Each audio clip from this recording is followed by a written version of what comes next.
Fala, galerinha, beleza? Olha aí, ó. Sincronizou tudo ainda, hein? Então, mas que pique. A gente tá quase uma bi branca. Já que viu? Isso, hein? É mesmo, né? Irmãs gêmeas do nada sincronizado e tal. Beleza, galera, então, ó, quase gêmeos, né? Tem quase gente que pergunta que a gente era irmão. Tem gente que pergunta se a gente é irmão, velho. Eu também acho parecido, igualzinho. Igualzinho. A minha barba. Eu sou magro, né? Então, galera, vamos continuar falando sobre ligação, então bora pra aula e vem vinheta. Simbora.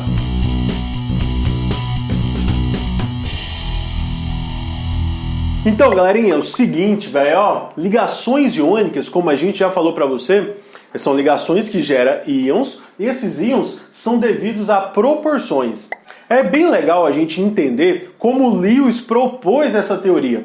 Lewis propôs isso na década de 20, lá dos anos 1900. E o Lewis ele propôs a tendência de um átomo mostrar os seus eletrõezinhos justamente das suas camadas de valências e mostrando como acontece a estabilização. Então essas bolinhas aqui, né? Essas bolinhas elas têm uns significados. Sempre essas bolinhas são significados por elétrons e você também pode representar com um xizinho. Aqui a gente não representou com um xizinho porque normalmente é representado mais com bolinhas. Mas você pode ver pequenos xizinhos em algumas literaturas, alguns livros você pode ver essa simbologia. É bom a gente lembrar que a química ela é recheada de simbologias e essas simbologias levam a significados de algumas coisas. Isso traz pra gente a teoria e que a gente pode colocar na prática em virtude desses elementos. A coisa que mais acontece na química é a busca por estabilidade. A gente mostrou na última aula o sódio doando elétrons para o cloro. E aí o sódio libera um elétronzinho e o cloro recebe um elétronzinho.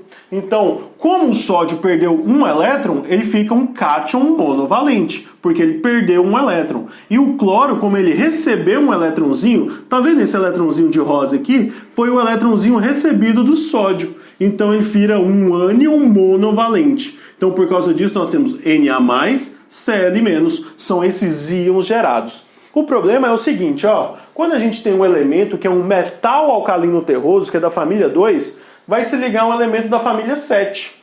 Porque tudo aqui tem que estar dentro da regra do octeto. Perceba comigo o seguinte, ó, o bário, como ele tem 2 elétrons na camada de valência, ele precisa perder esses 2 para chegar na regra do octeto e se estabilizar segundo essa regra. Agora o bromo, ele não precisa receber 2, o bromo precisa receber apenas 1. Então eu preciso de 2 bromos, cada um recebendo 1 elétron, para estabilizar o bário que precisa perder 2 elétrons. Então aqui a gente vai trabalhar com proporções. Se um elemento ele precisa receber 1 elétron, eu vou utilizar mais de um dele, no caso, para fazer uma ligação com um elemento que precisa doar 2 elétrons. Nós temos aqui o metal e nós temos aqui os ametais que estão fazendo essas ligações iônicas. Nesse caso, ó, o bário, nós temos um átomo de bário perdendo 2 elétrons. Então isso aqui é chamado de cátion bivalente. Por quê? Porque a carguinha mais significa que ele perdeu 2 elétrons. E a carguinha menos significa que ele ganhou. Mas aqui nós temos uma quantidade de átomos de bromo justamente para poder fazer a estabilização do bário. Cada átomo de bromo recebeu 1 elétron. Então é bom você saber essa simbologia. Olha só, quando nós temos um átomo sozinho, a gente não precisa colocar um númerozinho embaixo. Aqui a gente não precisa colocar o número 1. Mas como nós temos 2 bromos para estabilizar esse bário, eu coloquei esse número aqui, que é a quantidade de átomos. É o número de átomos necessário para essa ligação acontecer. E em cima é justamente a carga que cada átomo desse recebeu ou perdeu justamente para essa ligação também acontecer. Então fica ligado nessas simbologias para você não se perder nesse processo. E aí tem vários outros tipos de substâncias iônicas que o tio Soneca vai trazer para você como funciona isso aqui nessa aula, e na próxima aula a gente ainda vai trazer mais coisas para vocês sobre ligações iônicas. Então fica ligado aí.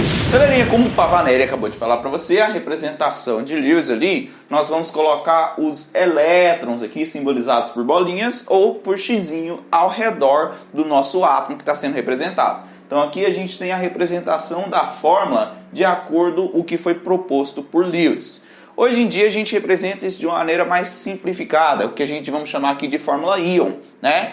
A fórmula íon, ela não mostra as cargas que estão presentes, nem os elétrons que estão presentes. Essas cargas e esses elétrons, eles têm que ficar subentendidos. Você vai ter que subentender isso a partir da representação e da análise dos elementos que estão ligados. Bom, no caso do Na interagindo com Cl, como foi proposto por Lewis aqui, o Na tem um elétron na sua camada de valência, representado por essa bolinha. O cloro tem 7 elétrons na sua camada de valência, representado por 7 bolinhas. Transferiu o elétron, sódio ficou estável, cloro ficou estável. Um de cada aqui foi necessário para adquirir estabilidade, né? Então essa é a representação de Lewis. Ela representa as cargas e representa os elétrons. Quando a gente escreve a fórmula do composto iônico, a fórmula íon, a gente não escreve as cargas, a gente só escreve a proporção. E nessa proporção a gente coloca o que é chamado de índice. O índice mostra quantos átomos estão interagindo ali para que o composto seja eletricamente estável, para que a carga total dele seja neutra. Então aqui, NaCl significa que para cada um Na temos também um Cl. A proporção é de 1 para 1. Já no composto brometo de bário, você tem o bário interagindo com o bromo, e para cada bário, para cada átomo de bário, é necessário 2 átomos de bromo para que ele adquira estabilidade. Então a gente vai escrever BaBr2. Esse número 1 que eu coloquei de cor rosinha ali, ele não precisa ser representado, certo? Esse número 1 aqui, ó, ele é opcional. Como é só um átomo de bário, eu não preciso escrever esse valor 1, só escrever bário, Ba, já indica que tem um átomo de bário ali nesse composto, certo? Como foi explicado aqui pelo Pavanelli, são necessários 2 bromos para cada bário. Na representação de Lewis, a gente representa as cargas e os elétrons de valência, né? Na representação da fórmula do composto, a gente simplifica isso e só representa a proporção. Por isso a fórmula íon vai representar a proporção entre os íons para adquirir a sua estabilidade. Entenderam, galera? Então, galerinha, na próxima aula a gente vai falar um pouquinho mais. Mas você percebeu um detalhe legal dessa aula? Olha aqui, velho. Vira aqui, vira aqui, vira aqui. O BaBr2. BA e o BR são aquelas siglinhas que aparecem no começo da série Breaking Bad, né? Bem na vinhetinha de entrada. Exatamente, tem alguns vestibulares que já cobraram isso aí. Tem cobraram exatamente essas questões. Ele coloca lá assim, as iniciais da série Breaking Bad e pergunta qual que é o composto, qual que é o tipo de ligação formado entre esses aí. Então se você vê a vinheta não, qual que é o nome? O logotipo da série, né? Você vai ver lá um destaque justamente pro BA e pro BR. Beleza? Justamente. Então é isso aí, galerinha. Próxima aula a gente vai falar mais um pouquinho sobre ligações iônicas. Então fica ligado aí. Vamos dar mais exemplos. Então, ó, até a próxima aula. Para de me bater, velho.